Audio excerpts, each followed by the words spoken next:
Ang alamat ng gagamba. Sa mitolohiyang Grego, may kwentong nagsasaad kung paano nagsimula ang mga gagamba. Isang araw, may batang tinatawag na Arachne na anak ng isang dukhang mag-asawa. Sa murang edad, namatay ang kanyang mga magulang kaya't siya'y napilitang mabuhay ng mag-isa. Ngunit kahit sa kabila ng kahirapan, may likas na galing si Arachne sa paghahabi na nagdulot sa kanya ng kadakilaan sa kaharian ng Lydia kung saan siya lumaki.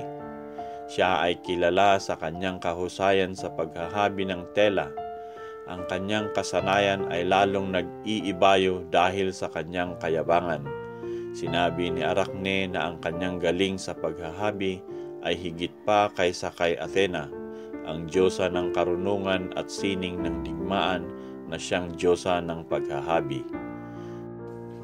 Narinig ni Athena ang mga kahambugang ito kaya siya ay nagalit.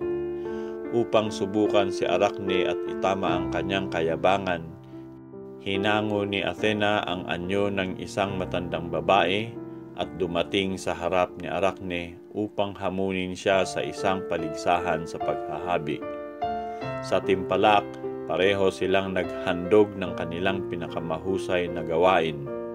Si Athena ay naghabi ng isang tela na naglalarawan ng mga tagumpay ng mga Diyos at Diyosa, samantalang si Arachne naman ay gumawa ng tela na nagpapakita ng mga kahinaan at kamalian ng mga Diyos. Walang nagwagi sa nasabing paligsahan sapagkat magkasing husay sila. Hindi maitatanggi ang kahusayan ni Arachne, subalit nagalit si Athena. Bagamat kinilala ng Diyosa ang galing ng mortal, pinunit ni Athena ang tela ni Arachne at sinabing hindi karapat-dapat na isang mortal ang magmalaki sa harap ng mga Diyos. Sa takot at lungkot, si Arachne ay nagtangkang magpakamatay.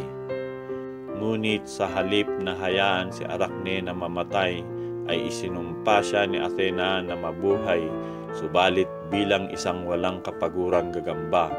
Ito ang kaparusahan na ginawad sa kanya ni Diyosa Athena dahil sa kanyang pagiging mapagmalaki.